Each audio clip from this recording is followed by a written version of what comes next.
Halo semuanya, salam olahraga Jaya. Selamat datang kembali di channel @amongrogo_official. Pada kesempatan kali ini, materi yang akan kita bahas adalah konsep penyusunan program peningkatan dan evaluasi kebugaran jasmani. Kebugaran jasmani merupakan kemampuan tubuh melakukan adaptasi terhadap pembebasan fisik dari kerja yang dilakukan sehari-hari tanpa menimbulkan kelelahan yang berlebih. Kebugaran jasmani dapat meningkat apabila program latihan dilaksanakan dengan rasa tanggung jawab, disiplin, dan jujur.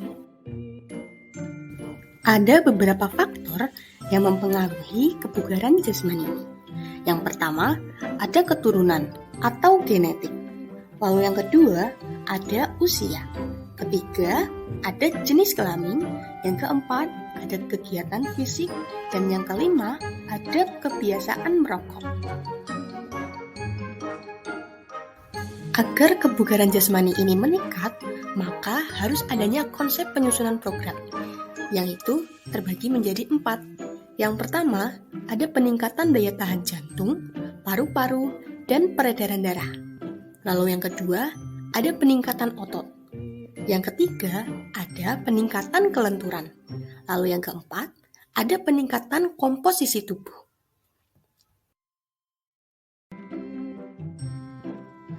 Yang pertama, ada peningkatan daya tahan jantung, paru-paru, dan peredaran darah. Latihan ini untuk meningkatkan daya tahan kardiovaskular, yaitu dengan cara lari jarak jauh, lari lintas alam, latihan yang memaksa tubuh untuk bekerja dalam waktu yang lama, dengan memperhatikan beban dan waktu saat latihan ya. Yang kedua, ada peningkatan otot. Kekuatan merupakan komponen kondisi fisik untuk menerima beban sewaktu bekerja. Untuk meningkatkan kekuatan otot, dapat dilakukan dengan latihan menggunakan beban seperti leg press atau pengembangan otot kaki dan paha. Lalu yang kedua, ada chest press, yaitu pengembangan otot dada, bicep, tricep, bahu, trapesius, dan punggung. Dan tentunya ada pull over atau pengembangan otot dada.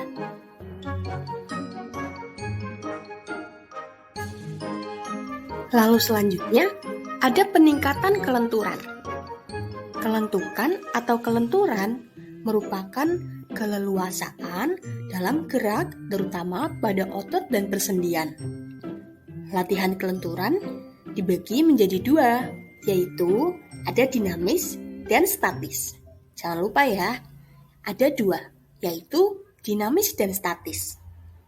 Program latihan juga dapat dilakukan dengan latihan kelenturan pada otot leher, sendi bahu, otot pinggang, sendi pinggul, sendi lutut, pergelangan tangan, dan kelenturan pada otot tungkai dan punggung.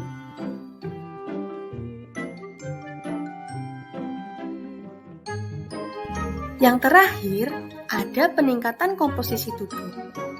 Komposisi tubuh merupakan gambaran perbandingan antara bagian tubuh yang secara metabolisme aktif, seperti otot, dengan bagian yang kurang aktif, seperti lemak.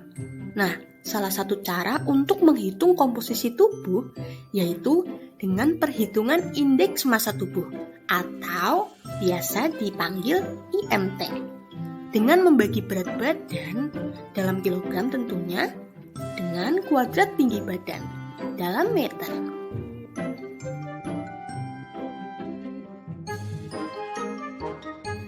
Setelah melakukan kegiatan, tentunya ada evaluasi. Berikut adalah evaluasi derajat kebugaran jasmani terkait kesehatan. Yang pertama, ada evaluasi derajat daya tahan kardiovaskular.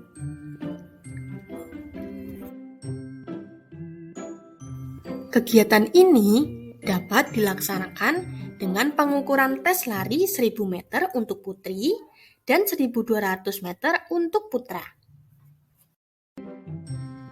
Lalu yang kedua, ada evaluasi derajat kekuatan otot. Kegiatan ini dapat dilakukan dengan pengukuran tes ketahanan otot lengan, yaitu biasanya dengan tes gantung angkat tubuh, dan tes ketahanan otot perut, yaitu sit-up. Yang ketiga, ada evaluasi derajat kelenturan. Evaluasi ini dapat dilakukan dengan pengukuran tes badan membungkuk ke depan secara perlahan dan tangan berusaha menyentuh mistar di depan dengan posisi kaki tetap lurus dan rapat. Lalu yang terakhir, ada evaluasi derajat komposisi tubuh. Evaluasi ini dapat dilakukan dengan pengukuran IMT, di mana guru menyediakan timbangan berat badan dan alat pengukur tinggi badan, atau stadiometer.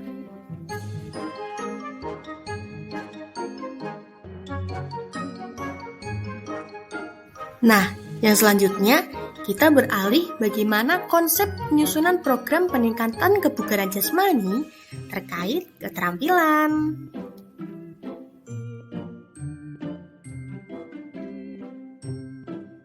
Yang pertama, ada penyusunan program peningkatan kecepatan.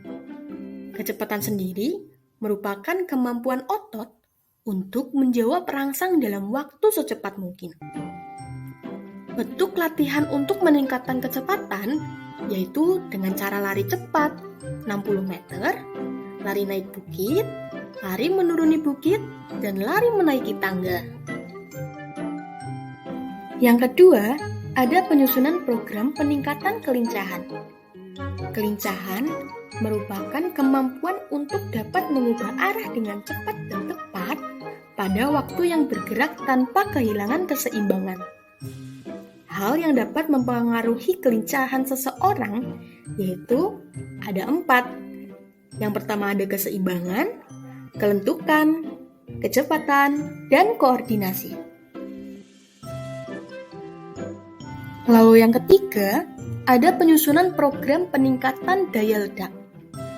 Daya ledak merupakan kemampuan mengatasi suatu hambatan dengan kecepatan kontraksi yang tinggi. Latihan yang digunakan untuk meningkatkan ini dengan meningkatkan kekuatan dan kecepatan secara stimulan.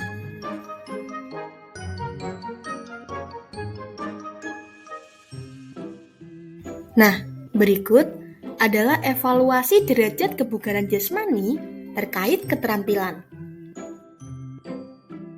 Yang pertama, ada evaluasi derajat kecepatan. Di sini, guru dapat melakukan pengukuran tes lari dengan jarak tempuh 60 meter. Lalu yang kedua, ada evaluasi derajat kelincahan. Di sini, guru dapat melakukan pengukuran tes kelincahan dengan tes loncat heksagon dan lari zigzag. Lalu yang ketiga, ada evaluasi derajat daya ledak. Di sini, guru dapat melakukan pengukuran tes daya ledak dengan tes loncat tegak atau vertical jump.